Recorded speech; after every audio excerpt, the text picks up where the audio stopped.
ધોરણ 10 English grammar tense number 2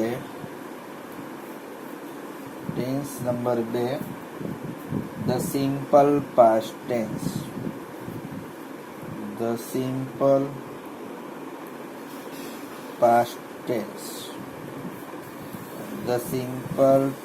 tense સાદો ભૂતકાળ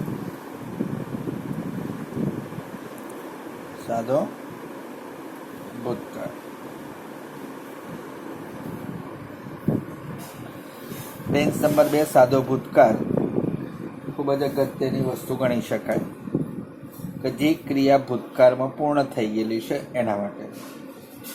સાદો ભૂતકાળ શીખવા માટે સૌથી પહેલાં ક્રિયાપદના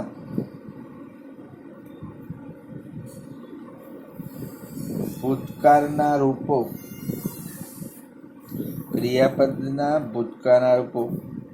એટલે પાસ્ટ ફોર્મ V2 બરાબર યાદ રાખો. દરેક ક્રિયાપદના ભૂતકાળના રૂપો અને ભૂતકૃદંતના રૂપો આપણને બરાબર આવડવા જોઈએ. સાદા ભૂતકાળના રૂપોને આપણે V2 તરીકે ઓળખીશું. જનરલી ક્રિયાપદના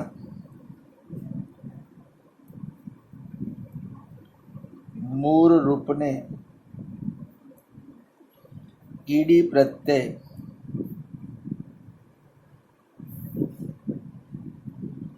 લગાડવાથી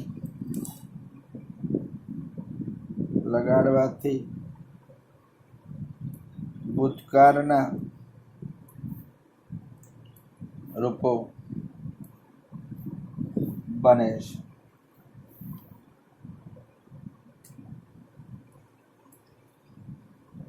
ઈડી પ્રત્યય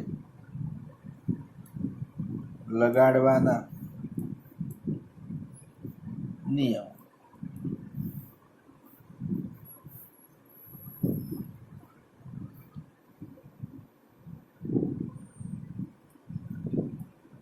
નિયમ 1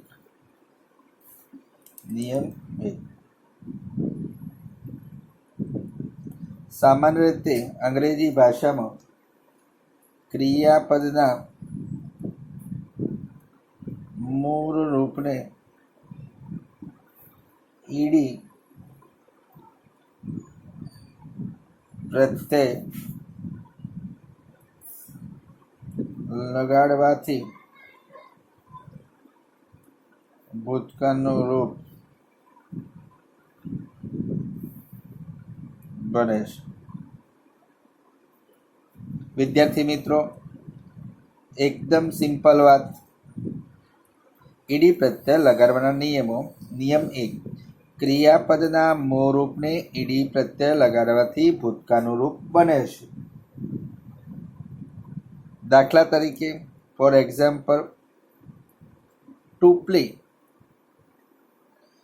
પ્લે નો મતલબ થાય રમવું. એનો ભૂતકાળનો રૂપ થાય ઈડી લગાડ દો તો પ્લેડ. રમ્યો, રમ્યું અથવા તો રમી. બીજું રૂપ ટુ વોકનો મતલબ થાય ચાલવું તો વોકડ. શું કહેવાય? વોકડ. ફરી એકવાર, ક્રિયાપદના મૂળ રૂપને ઈડી પ્રત્યય લગાડવાથી અંગ્રેજી ભાષામાં આપેલા ક્રિયાપદનું ભૂતકાળનું રૂપ બને છે. દાખલા તરીકે, ટુ પ્લે તો એનું ભૂતકાળનું રૂપ થઈ જશે પ્લેડ. ટુ વોક નું ભૂતકાળનું રૂપ થશે વોકડ. નિયમ 2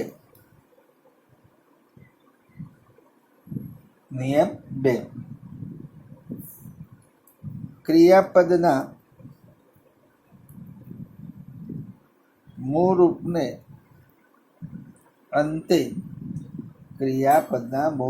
અંતે એટલે કે છેલ્લો અક્ષર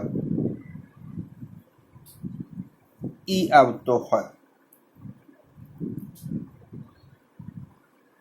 ફરી એકવાર, ક્રિયાપદના મૂળરૂપને અંતે એટલે કે છેલ્લો અક્ષર ઈ આવતો હોય તો ફક્ત ડી લગાડવાથી ભૂતકાળનું રૂપ બને છે. દાખલા તરીકે ટુ લવ, તો love, to dance, dance, to bake, bake. છેલ્લો અક્ષર એટલે ઈ, અહીંયા પણ ઈ અને બેકમાં પણ ઈ. એટલે કેટલાક ક્રિયાપદો એવા જોવા જશે કે જેની પાછળ છેલ્લો અક્ષર ઈ આવતો હોય તો ઈ બે વખત મૂકવાની જરૂરિયાત રહેતી નથી, સીધો ડી લગાડી દેવાથી એ ભૂતકાળનું રૂપ બની જતું હોય છે. પણ ક્યાંક ક્યાંક અપવાદો હોય છે. દાખલા તરીકે રાઈટ, તો રાઈટની અંદર WRITED ના કરતા એનું અનિયમિત રીતે થતું હોય છે રોટ. આ નિયમ બરાબર યાદ રાખવો પડશે તમારે. તો અંગ્રેજી ભાષાની અંદર ક્રિયાપદના મૂળ રૂપમાંથી ભૂતકાળના રૂપો કેવી રીતે બનતા હોય. ચલો નિયમ 3, એકદમ સિમ્પલ વસ્તુ. નિયમ 3, ક્રિયાપદને અંતે વ્યંજન હોય અને તે વ્યંજન પેલા આખા શબ્દમાં એક જ સ્વર આવેલો હોય તો ક્રિયાપદના મૂળ રૂપનો છેલ્લો વ્યંજન બેવડાશે. ક્રિયાપદના અંતે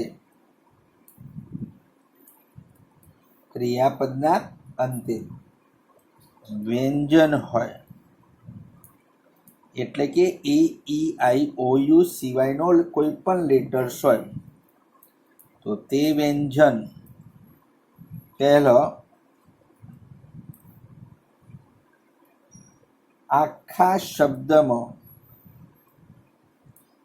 શબ્દમાં એક જ સ્વર આવેલો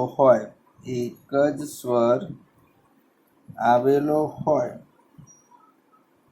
તો ક્રિયાપદના મૂળ રૂપનો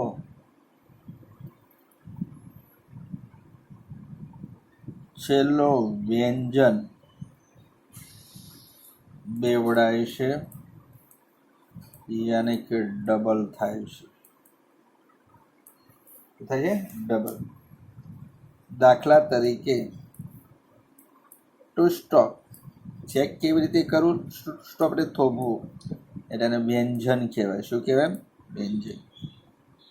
સ્વર અને વ્યંજન, આ રીતે છેલ્લા 3 લેટર ચેક કરવા. સ્ટોપ, પી વ્યંજન, છેલ્લેથી જોવાનું, ઓ સ્વર, ટી વ્યંજન.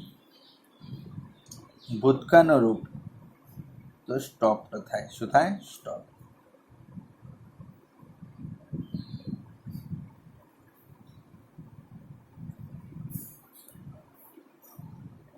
ચલો બીજું ઉદાહરણ. ટુ ક્લેપ, તાળી પાડવી, તો ક્લેપ્ડ. છેલ્લો અક્ષર ડબલ થાય છે. આ રીતે નિયમ પ્રમાણે બનાવતા જવાનું. નિયમ 4,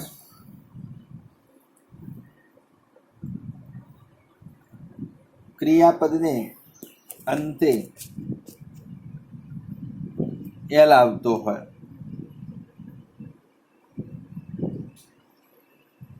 તો એલ પણ બેવડાય, એને કે ડબલ થાય છે. જેમ કે ટુ ટ્રાવેલ, એટલે મુસાફરી કરવી. નિયમ પ્રમાણે છેલ્લો અક્ષર એલ આવી. ડબલ કરો, ચલો ડબલ એલ થઈ ગયો, પછી ડી લગાવો, થઈ ગયું ટ્રાવેલ. કમ્પેલ, ટુ કમ્પેલનો મતલબ થાય ફરજ પાડવી. ચલો, કમ્પેલ, ટુ એક્સેલ, એક્સેલ્ડ. તો નિયમ 4, બહુ ઓછા ક્રિયાપદો લગભગ અંગ્રેજી ભાષાની અંદર આવશે. બહુ લોકપ્રિય કોરલ, QURREL, કોરલનો મતલબ થાય ઝઘડો કરવો, તો QURRELE. Please keep in mind, બરાબર યાદ રાખો, ક્યુ પછી હંમેશા યુ આવતું જ હોય છે. તો ક્રિયાપદના અંતે એલ આવતો હોય તો એલ પણ બેવડાય છે, યાની કે ડબલ થાય છે. To travel, compel, excel, coral. નિયમ 5, નિયમ 5 બરાબર યાદ રાખો. નિયમ 5, ક્રિયાપદના અંતે વાય હોય તો શું કરવું? ક્રિયાપદને અંતે વાય હોય, વાયની પહેલા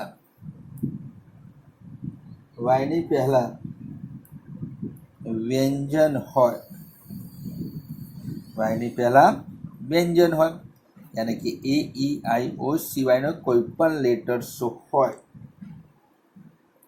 તો વાયનો આઈ કરી ઈડી પ્રત્યય લગાડવાથી ભૂતકાળનું રૂપ બને છે. દાખલા તરીકે ટુ કેરી એટલે ઉચકવું. ચલો, છેલ્લો અક્ષર વાય આવી ગયો, આગળ વ્યંજન આવી ગયો, કેરી, વાયનો આઈ કરી દો, ઈડી લગાડ દો. ટુ મેરી, ભૂતકાળનું રૂપ થશે મેરીડ. શું થશે? મેરીડ.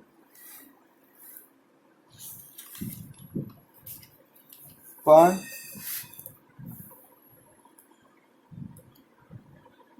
વાયની આગળ જો સ્વર આવેલો હોય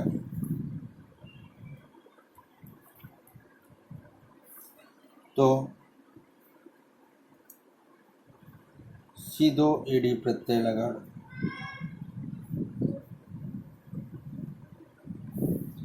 ફોર એક્ઝામ્પલ,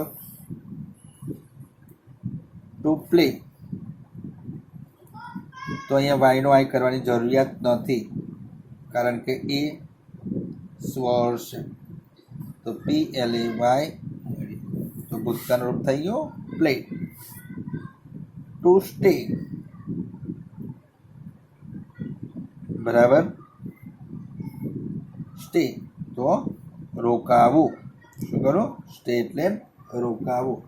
આ રીતે આપણે બનાવતા જઈશું. નિયમ 6, નિયમ 6,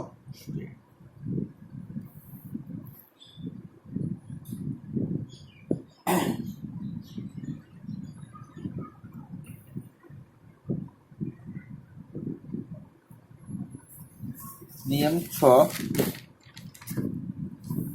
કેટલાક ક્રિયાપદના ભૂતકાળના રૂપો નિયમિત રીતે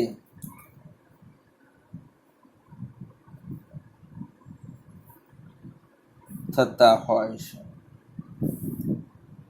જેને એડીના નિયમો લાગુ પડતા નથી. દાખલા તરીકે ટુ રાઇટ, તો wrote, to go, went, to buy, bought, to bring, to brought. આ રીતે દરેક ક્રિયાના ભૂતકાળના રૂપો અવશ્ય આવડવા જોઈએ. દરેક ક્રિયાના ભૂતકાળના રૂપો લગભગ આવડતા જ હોય, પણ એને કેવી રીતે યાદ રાખવા આપણને બરાબર આવડવું જોઈએ. જો આ રીતે યાદ રાખશો તો સિમ્પલ પાસ્ટ બનાવવામાં કોઈ પણ પ્રકારની તકલીફ પડશે નહીં. આ વાત થઈ. સૌથી પહેલાં આપેલ ક્રિયાપદમાંથી ક્રિયાપદનું ભૂતકાળનું રૂપ કેવી રીતે બનતું હોય છે. એમ ઇઝનું તો તમને ખબર છે, વોઝ અને આરનું વેર થાય. પણ જે એક્શન વર્બ છે, જે એક્શન વર્બના ભૂતકાળના રૂપો આ રીતે બનાવવાના થાય. તો આ વિડીયોની અંદર જે વાત કરી એ ક્રિયાપદના મૂળ રૂપમાંથી ભૂતકાળના રૂપો કેવી રીતે બનતા હોય છે. ચલો, ઓકે, બરાબર ખબર પડી ગઈ. થોડીક પ્રેક્ટિસ કરશો, થોડુંક યાદ રાખવા માટેનો મહાવરો કરશો એટલે ચોક્કસ આવડી જશે. આના પછી આપણે લઈશું બીજા વિડીયોની અંદર સિમ્પલ પાસ્ટ ટેન્સના એફિર્મેટિવ સેન્ટેન્સીસ.